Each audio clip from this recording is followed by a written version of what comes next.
And here's I'll show you how to record only audio using OBS. From your OBS, go to settings.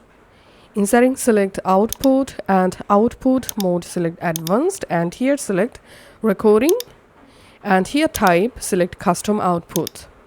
Now click on container format drop down, and in this list you have to find out the MP3 format and select MP3, and click on browse next to file path or URL and select a location where you want to store all of your recordings, and then click on video encoder and select disable encoder.